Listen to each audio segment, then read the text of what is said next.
Title तो पढ़ ली होगी और थंबनेल भी देख लिया होगा कि भूतिया कुआं। एक ऐसी डरावनी कहानी है, ऐसी डरावनी कहानी है ना कि आपने अगर हॉरर फिल्म भी देख ली होगी ना, कितनी भी डरावनी फिल्म देख ली होगी ना, आपको डर नहीं लगा होगा।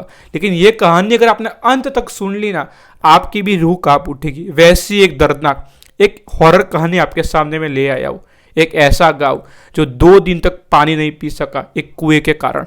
अगर आपने अब तक चैनल को सब्सक्राइब नहीं किया है तो चैनल को सब्सक्राइब और लाइक भी कर दीजिए। इंस्टाग्राम पे मुझे फॉलो नहीं किया है तो डिस्क्रिप्शन में मैंने लिंक दे दी है भाई, जाके मुझे इंस्टाग्राम पर भी फॉलो कर दीजिए। और आप भी मेरे साथ कोई कहानी शेयर कर सकते हो जो कि हॉरर, हॉन्टेड और सच्ची घटना हो। बिहार में की कहानी आपके सामने ले आओ। बिहार में जो घटी थी ना हॉन्टेड कहानी, वही कहानी आपके सामने ले आओ। तो चलिए भाई कहानी की शुरुआत करते हैं बिना कोई टाइम गवाए।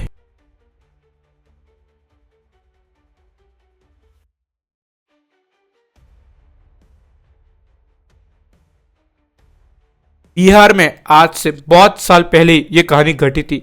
सन 1981 की कहानी है, मतलब 1980 की आप समझ लीजिए।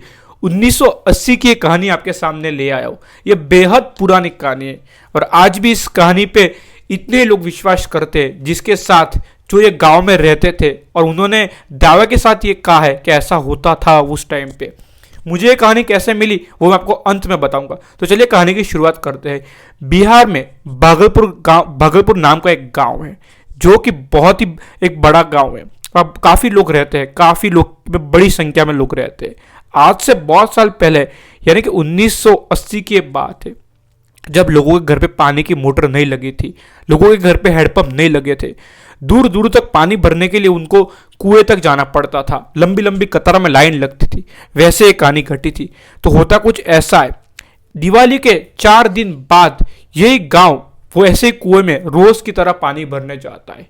वो होता कुछ ऐसे, पानी भरते भरते कुछ लोगों को डोल या फिर आप जो भी कह लो वेसल्स उन लोग डालते थे ना कुएं में, कुछ लोगों के पानी के बदले खून निकलता था, तो कुछ के डोल में कीटाणु या फिर ऐसे ऐसी जंतु निकलते थे जो देखने के बाद अच्छे अच्छे को चक्कर आ जाते हैं। विशाल नाम का एक लड़का जिसकी उम्र कोई 21-22 साल रही होगी, जब उसने अपनी डोल वो कुएं में डाली ना, तो लिटरली उसने जो देखा ना, उसकी आंखें फटे की फटी रह गई। उसने देखा कि जैसे ही उसने डोल ऊपर खींची, पानी नहीं आया, पर पानी में भरी हुई एकदम एकदम जाड़ा जाड़ा एकदम मैला सा खून किसका निकल के आया।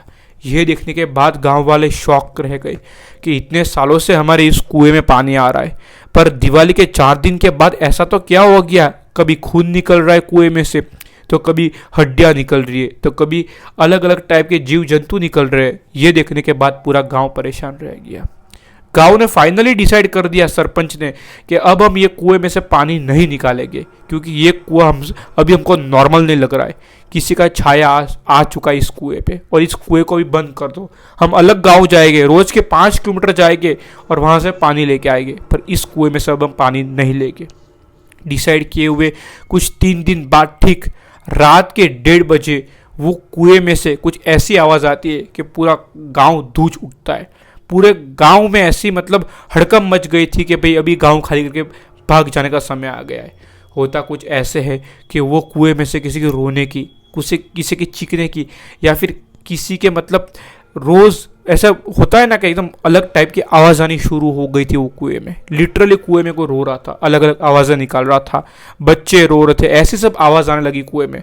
और पूरा गांव जैसे कुएं के पास देखने गया कि आखिर में क्या हो रहा है, तो कुएं के अंदर से एकदम ऐसी ऐसी आवाज़ आ रही थी कि कोई आम आदमी सुन ही नहीं पाए, उसको कान ही बंद हो जाएगा, वैसी वैसी आवाज़ें आना शुरू कर दी। तो गांव वाले सोचते हैं कि भाई ये मामला दिन बर दिन बिगड़ते जा रहा है, ये तो बहुत ही एक अलग ही चीज़ हो रही है, कुएं में से आवाज़ आनी शुरू हो गई है, क्यों ना हम इस कुएं का कुछ इलाज करें। ऐसे सोचते सोचते कुछ 3-4 दिन निकल गए थे। ठीक 3-4 दिन के बाद गांव में एक बच्चा जिसकी उम्र 11 साल रही होगी, वो गुम हो जाता है। तो पूरा गांव वो बच्चे को ढूंढने निकल जाता है। उसकी माँ, उसका पूरा परिवार, सरपंच के साथ पूरा गांव ढूंढता है, लेकिन बच्चा कहीं नहीं मिलता है। रात के शाम होते होते 8 बज चुके थे। सिर्फ कुएं में ही तलाश नहीं किए थे, बाकी पूरे गांव में तलाश कर दिए थे, पर बच्चा कहीं नहीं मिल रहा था। और आखिर में सरपंच फैसला करता है कि हम लोग कुएं के आसपास देख के आते हैं कि बच्चा वहीं कहीं गिर के थक के सो तो नहीं गया जब खेलने गया था। और जैसे सरपंच कुएं के पास पहुंचता है, वो देखता है कि कुएं के अंदर एकदम नीचे वही बच्चे की बॉडी एकदम फ्लोट कर रही है पानी पे।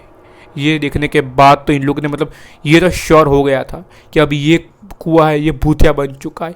अभी लोगों की जान लेना शुरू कर दिया है ये कुआं अभी नॉर्मल नहीं रहा है, पूरी तरह से भूतिया के वश में हो चुका है।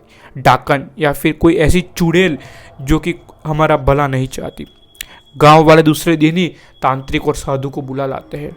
तांत्रिक और साधु जब वो कुएं को देखते, करीबन आधे घंटे के बाद तंत्र मंत्र पढ़ के तांत्रिक ये बोलता है गांव के सरपंच को कि इसमें 2 आत्माएं का वश आ चुका है, मतलब कि 2 आत्माओं का वास आ चुका है। अभी ये कुआं छोड़ने का नाम नहीं ले रहे। आप एक काम करो, आप इस कुएं को ऊपर ढक दो और तंत्र मंत्र साधना से इसको बंद कर दो। अगर आप ये नहीं किए, रोज एक बच्चे और एक बच्चे की जान जाती ही जाएगी। ऐसे करते करते पूरा गांव खत्म हो जाएगा। तो यही मतलब फैसला करता है पूरा गांव, और इस पूरे कुएं को मार्बल से ढक देते हैं और तंत्र मंत्र साधना से उसको बंद कर देते हैं।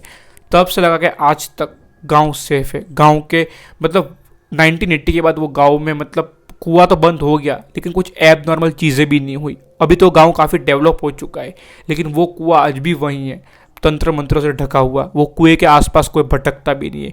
यह कहानी मुझे खुद यश ने लिख के भेजी। यश के दादाजी वहाँ के रहने वाले हैं। जब यश के दादाजी ने यश को ये कहानी कही और यश ने मुझे इंस्टाग्राम पे कहानी लिख के भेजी। अगर आपको भी ये कहानी अच्छी लगी हो तो लाइक और सब्सक्राइब कर देना। और अब तक आपने मुझे इंस्टाग्राम पे फॉलो नहीं किया हो तो जाके मुझे इंस्टाग्राम पे भी फॉलो कर दीजिए। अब तक कहानी देख ली हो तो बहुत बहुत धन्यवाद।